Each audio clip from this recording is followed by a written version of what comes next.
There once was a young flower salesman from Ireland named Marcus McCree. When Marcus was just 19 years old, he found himself on an exciting journey through Eastern Europe. He was journeying to Bucharest, Romania. When Marcus was younger, a Romanian stranger came through Dublin and told Marcus he knew how to cultivate the majestic blue rose. The stranger told Marcus that if he traveled to Bucharest and worked the Romanian lands for 1 year, he would teach him how to cultivate the blue rose. If Marcus came home with the knowledge of how to do this, he would be the richest man in all of Ireland, and so off he went. Marcus was about 50 miles outside Bucharest when he came upon a lovely young girl.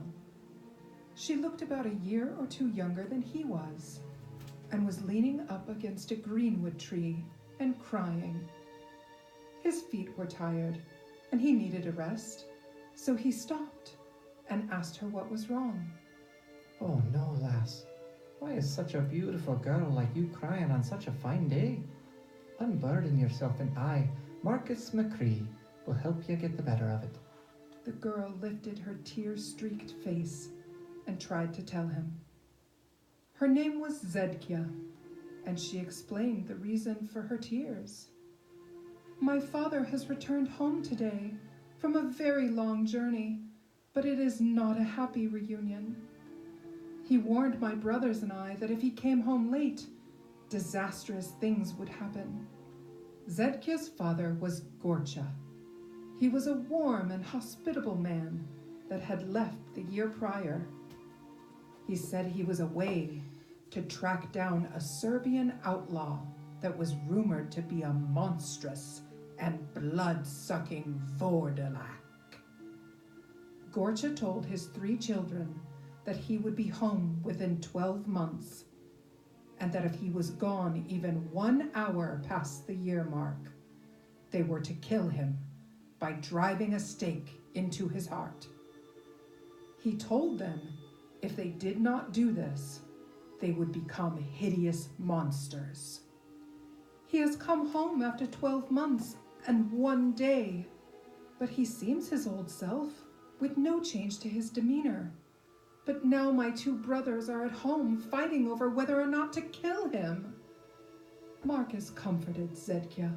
"There now, lass. I shall remedy the situation. I shall travel back to your home with you and sort it out if anyone needs killing. Have no fear. I'll get to the end of it." And so Marcus and Zedkia walked deeper into the green wood to find her home at the end of the trail. The house was small and neglected in parts, but it seemed warm and filled with love. The sun went down just as they entered the threshold.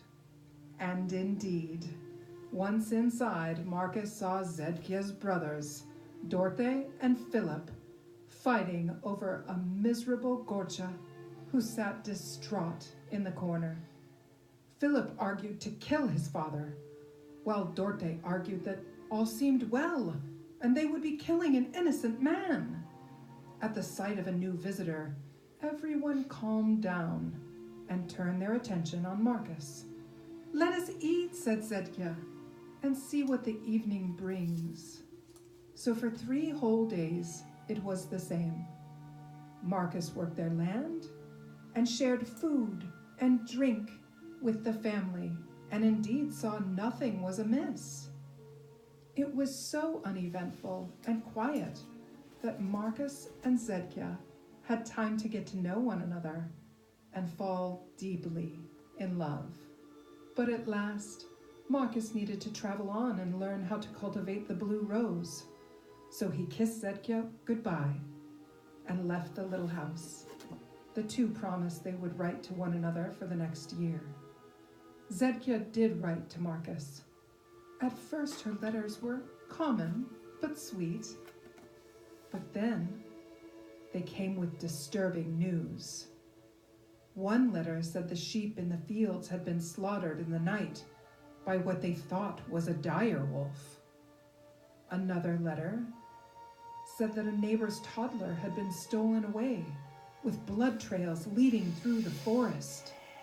And the last and final letter came months later, with the sad news that Zedkia's dear brother Philip had been killed.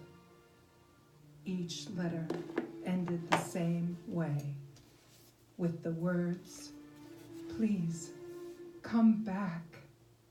Marcus was distraught to think about Zedkia so unhappy. He imagined the warm little home, so cold now with loss, and Zedkia wandering through it with sadness in her heart and tears in her eyes. After 12 months and 1 day, Marcus had fulfilled his promise, and he left Bucharest with the knowledge of how to grow the blue rose. He packed his belongings and eagerly walked all day and into the evening. He would go back to Gorcha's house and ask for Zedkia's hand in marriage, and together they would go back to Dublin and become the richest couple in all of Ireland. The moon rose on the path as Marcus approached the green wood, and there, standing in the moonlight, almost exactly where he had met her before, was Zedkia, her skin glittering in the pale light. She had grown much in the past year.